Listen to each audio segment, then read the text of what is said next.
예, 성도 여러분 밤새 안녕히 주무셨습니까? 복된 새날이 밝았습니다. 또 찬양 드리며 하나님 예배자로 나가겠습니다. 288장 예전 찬송 204장입니다. 예수를 나의 구주 삼고 288장입니다.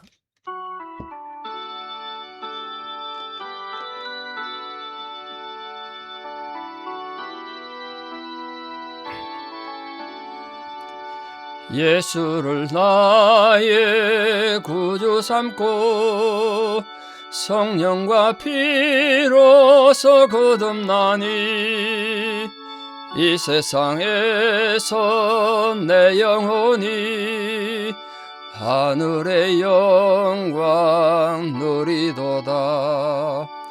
이것이 나의 간정이요 이것이 나의 찬송일세. 나 사는 동안 끊임없이 구주를 찬송하리로다.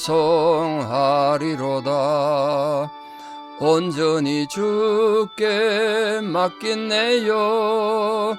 사랑의 음성을 듣는 중에 천사들 왕래하는 것과 하늘의 영광 보리로다. 이것이 나의 간정이요 이것이 나의 찬송일세. 나 사는 동안 끊임없이 구주를 찬송하리로다. 주 안에 기쁨 누림으로 마음의 풍랑이 잔잔하니 세상과 나는 간 곳 없고 구속한 주만 보이도다. 이것이 나의 간정이요 이것이 나의 찬송일세. 나 사는 동안 끊임없이 구주를 찬송하리로다.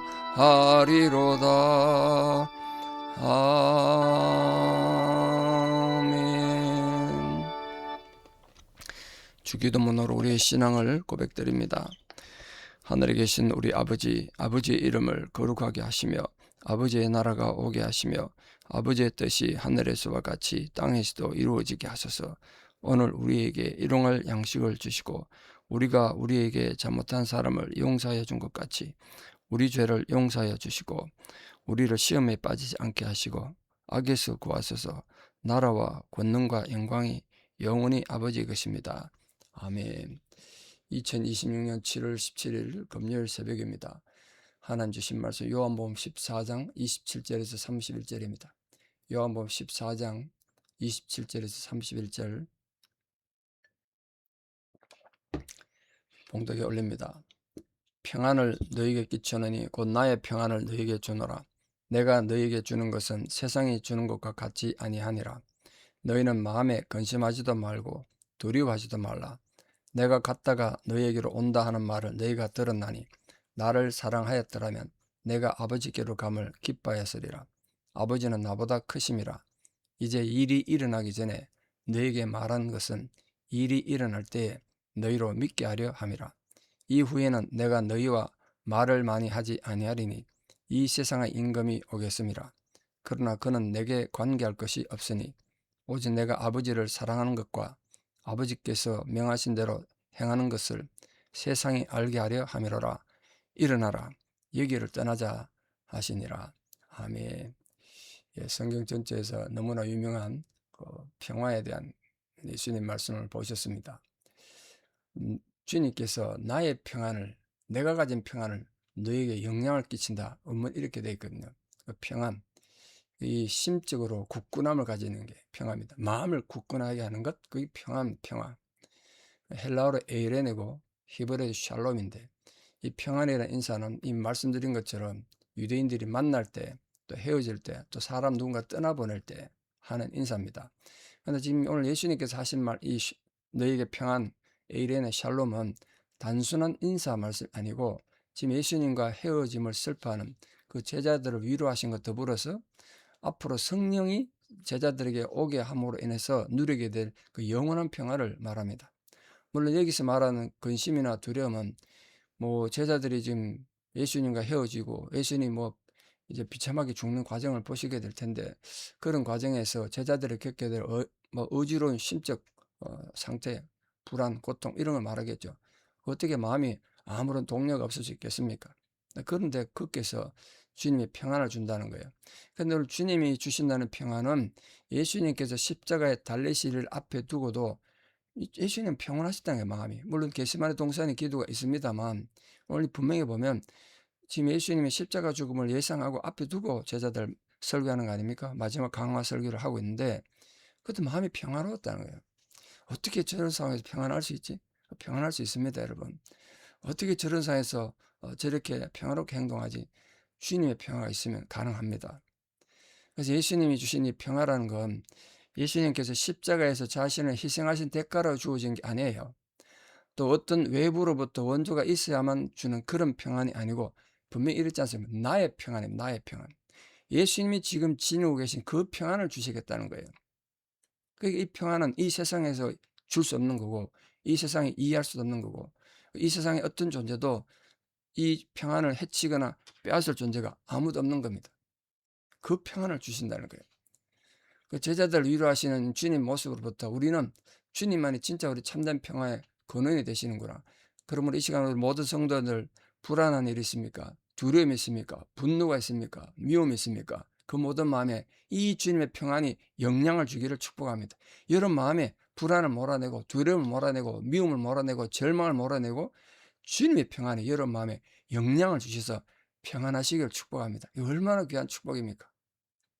세상에 살다 보면 뭐 이런저런 걱정할 일이 왜 없겠습니까? 그 속에서도 평안을 누리는 놀라운 은혜가 있기를 바랍니다. 우리 평안 가운데 살게 축복합니다. 그러시면서 예수님께서 너희에게 내가 갔다 온다는 말을 들었는데 내가 나를 사랑하였다라면 내가 아버지께로 가는 걸 기뻐했을 것이다. 왜냐면 그게 지금 자기들의 성령이 임하는 거니까, 주님이 성취하면 모르니까 지금 슬퍼하는 거 아닙니까? 그러면서 이렇게 말했습니다. 아버지는 나보다 크심이니라. 이것도 문장을 잘못 해석하면 예수님은 하나님보다 지위가 낮고 능력이 좀 열등한 것, 이렇게 해석되기 쉽죠. 특히 우리 유교 문화에선 하나님 아버지, 예수님 아들 이러면 계급적으로 자꾸 생각하는데 그건 잘못된 해석이죠. 삼위일체 하나님은 동등하시고 종속되지 않습니다. 그러나 오늘 이 본문에서는 성부 하나님에게, 그 신성에 의한 하나님에게 성자 예수님이 복종하시는 거예요. 그럼에도 복종하시는 거예요. 성자 예수님은 성부 하나님께 번영을 받았고 성부 하나님의 말씀을 듣고 성부 하나님의 뜻을 행하셨다는 거예요. 그럼 예수님은 아무런 생각도 없고 판단력도 없는 뭐 로봇이냐, 그런 뜻이 아니란 거예요. 거기 순종이 있습니다. 순종. 예수님이 우리에게 순종의 본을 이렇게 보이신 거예요. 신성에 있어서 성부 하나님이나 성자 예수님이나 동등하지만 인간 구원 역사를 위해서는 예수님은 자기를 완전 인간으로 낮추신 거예요. 그러니까 하나님께 순종한다 이렇게 말했습니다. 자, 그러면서 예수님께서 미리 이렇게 지금 앞으로 일어날 일들을 말씀한 의도를 29절에 말하고 있습니다. 이제 일이 일어나기 전에 너에게 말한 이유는 일이 일어날 때 너희를 믿게 하기 위해서다. 이 일이 일어날 때 일이 뭘까요? 앞으로 일어날 일? 그게 지금 예수님이 당하실 순환, 배신당한 것부터 시작해서 순환당하고 얼마나 치욕적인 순환당합니까? 그리고 죽으시고 부활하시고 성천하시는 앞으로 남아있는 모든 일을 가리킵니다.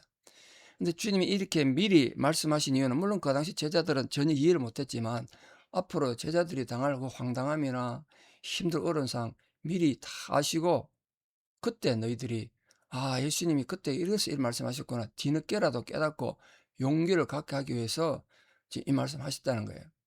그러니까 앞으로 일어난 일들은 우발적이거나 돌발적인 사건이거나 예수님이 어쩔 수 없이 힘이 없어서 당한 것이 아니라 하나님의 구원 계획 가운데 이루어지는 것이다. 그러니까 너희들 당황하지 말고 심령을 굳게 하고 믿음에 굳게 서야 된다는 거예요.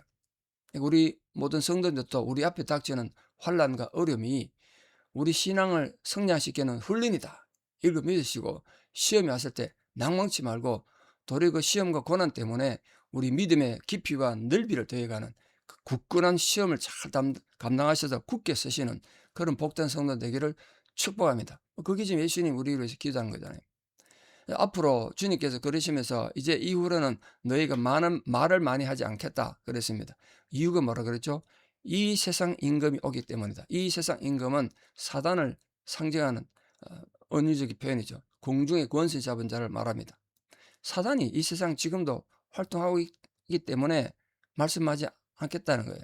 그러니까 이 세상 임금, 사단이 활동한 이유는 이제 예수님께서 십자가 고난 당하면서 죽을 시간이 얼마 안 남았다는 거예요. 이 사실을 알고 예수님 더 이상 말을 많이 하지 않겠다는 건 비급한 침묵이나 그런 두려움이 아니라 앞으로 닥칠 모든 일에 대해서 변명하거나 물러서지 않고 기꺼이 그걸 받아들이겠다는 주님의 단호한 결의를 보여주는 겁니다. 어떤 일이 있어도 나는 내 십자가의 길을 걸어가겠다. 이렇게 말씀하셨어요. 이렇게 예수님께서는 많은 설교도 이렇게 해서 제자들에게 오늘 우리에게도 교훈을 주셨지만 사실은 예수님이 행동으로 설교하는 게 굉장히 많으세요. 행동으로 직접 설교하셨다고. 당신께서 직접 낮추시고 겸손해진 것뿐만 아니라 배신당하고 고난당하고 죽으시고 부활한 이 모든 행동이 우리에게 설교라면 설교. 그렇게 말씀하셨어요. 그러면서 예수님께서 30절에 이 세상 임금이 내게 관해서 관계할 것이 아무것도 없다. 예수님께서 왜 세상 임금 사단이 당신께 관계할 것이 없다고 말했습니까? 예수님이 죄가 없으신 분이기 때문에 사단이 예수님께 권세 행사 못한다는 거예요. 그럼에도 불구하고 예수님께서 모욕을 받으시고 배신당하고 처참한 십자가 죽음을 당하시는 것은 오늘 우리의 모든 인류 죄를 속죄하시기 위해서다. 그래서 내가 세상 임금 내한테 관계할 것도 없고 말을 하지 않겠다는 거예요. 지금 말이 필요한 게 아니라 행동으로 보여줘야 될 시간이니까. 주님께서 죄의 삭신 사망의 권세를 깨치고 부활하셨기 때문에 앞으로 사단의 권세는 주님 앞에서 아무런 힘이 없는 거죠. 무력해요. 그리고 나와 관계없는 거죠. 예수님 표현을. 우리 성도들도 또 예수 그리스도의 이 대속적인 죽음으로 말미암아 우리가 주님과 연합이 됐기 때문에 이 성도들을 멸망시키거나 구원시킬 수 있는 힘이 사단에게 없단 말이에요. 사단은 우리에게 할 일이 없는 거예요. 그런 존재로 사셔야 돼. 절대로 그 농락당하시면 안 됩니다. 우리들이 받은 이 구원 은혜가 얼마나 확고하고 귀한 것이고 놀라운 것인가를 깨닫는다면 어떤 두려움도 유혹도 물리칠 수 있는 거 아니겠습니까? 그러면서 마지막 31절에 예수님이 지금 이렇게 행동하고 말하는 것 누구의 명령이라고 말하나 보십시오. 하나님에 대한 사랑과 하나님에 대한 명령 때문이라는 거예요. 주님의 죽으심은 사단에 대한 패배도 아니고 복종도 아니라 하나님에 대한 사랑과 순종 때문입니다. 그러면서 제자들 보고 일어나기 떠나자. 같이 이렇게 함께 동참하자. 이렇게 말한 거예요. 그러니까 너희들이 정말 하나님을 사랑한다면 나와 함께 이 길을 가자는 거예요. 십자가 길을 가자는 거예요. 그러니까 우리 신앙생활도 의무나 강제보다도 하나님의 사랑이 기초예요. 여러분 마음에 하나님의 사랑하는 마음이 뜨겁게 있어서 뭘 하든지 하나님을 사랑하는 마음으로 굳건히 걸어가는 복된 성도 되기를 축복합니다. 그 마지막으로 제자들에게 일어나라. 여기를 떠나자. 이렇게 말했습니다. 제자들에게 지금 예수님 걸어가는 마지막 십자가 길에 동행을 요청하신 거예요. 일어나라 지금. 지금 이 자리에 슬픔과 절망에 무너져 있지만 일어나라는 거예요. 거기 머무르지 말고 떠나자는 거예요. 떠나자. 그게 중요해요. 여러분 마음에 정말 힘들고 어렵더라도 거기 무너져 있지 말고 일어나십시오. 주님과 함께 걸어가는 자가 되기를 바랍니다. 주님께서 마지막에 내가 이제 할 말 다 했으니까 나는 내 길을 간다 이렇게 하지 않고 일어나 같이 가자고 말씀하셨던 거 기억하십시오. 주님께서 고난받는 것이 두려워서 제자들과 같이 가자라고 말하는 게 아니지 않습니까? 앞으로 어떤 일이 전개되는지 그 제자들을 보여주고 그게 지금 제자들에게 주는 마지막 교훈이란 말이에요. 근데 예수님 이렇게 말씀하셨지만 예수님 배신당하고 팔리시고 고난당할 때 옆에 있던 제자들 처음에는 다 도망갔고 뭐 성경에 사도 세례 요한은 예수님 십자가 죽음까지 갔다고 돼 있으니까 그 세례 요한에는 없었던 거죠. 이렇게 겁이 많고 약했던 제자들이었지만 예수님의 예언처럼 오순절 성령 강림 이후에는 정말 담대하게 진리를 전가하는 백성들이 되고 주의 제자가 된 거 아닙니까? 우리들도 성령께서 우리 안에 내주하시는 성도가 되셔서 그리스도를 위하여 받는 고난을 담대함과 인내로서 감당할 수 있기를 바랍니다. 또 진리를 위해서 복음과 함께 받는 고난은 결코 무의미한 것이 아니니까 후에는 하나님의 놀라운 영광과 사랑의 상급을 받게 되는 값진 것이니까 장차 나타날 영광과 좋게 비교할 수 없는 현재 고난을 잘 극복하고 이기는 믿음의 승리자 되시기를 우리 주 예수 그리스도 이름으로 축원합니다. 기도드리겠습니다. 사랑의 아버지 하나님, 오늘도 주님 십자가 지시기 위해 마지막 가기 전에 제자들에게 들려주신 이 놀란 말씀, 특별히 나의 평안을 너에게 준다고 말씀하셨습니다. 주님이 약속하셨던, 주님이 갖고 계셨던 그 평안 우리에게도 주셔서 우리 마음의 두려움과 분노와 절망과 미움과 배신감에서 자유하고 그 평안을 누린 자들이 되게 하여 주시옵소서. 우리 심령에, 우리 모든 마음에 정말 주님 평안이 구체적으로 영향을 주어서 평화의 사람으로 살아가서 우리가 이 땅에서 하나님의 자녀라는 증거를 나타내게 하여 주시옵소서. 이제는 우리 주 예수 그리스도의 은혜와 하나님 아버지의 만극하신 사랑과 성령님의 위로교통 역사하심이 오늘도 주님께서 일어나 함께 가자는 주님의 초청에 기꺼이 응답하여 일어나 주님과 함께 걸어가기를 결단하는 사랑하는 성도님들의 위대한 신앙의 고백 위에 원근 각지 흩어져 살아가는 우리 사랑하는 모든 자녀들의 삶의 상황 위에 또 지금도 주님의 도움이 절실히 필요한 고통과 절망 가운데 있는 성도님들, 노안으로 고생하시는 어르신들 힘겨운 상황 위에 또 지금도 경제적으로 위기를 겪고 전쟁으로 고통받는 민족들과 우리 사랑하는 모든 성교사님들 사역 위에 이제부터 영원토록 함께 하시옵기를 간절히 축원하옵나이다. 아멘. 이 하루도 주님의 평안이 여러분과 함께 하기를 축복합니다. 감사합니다.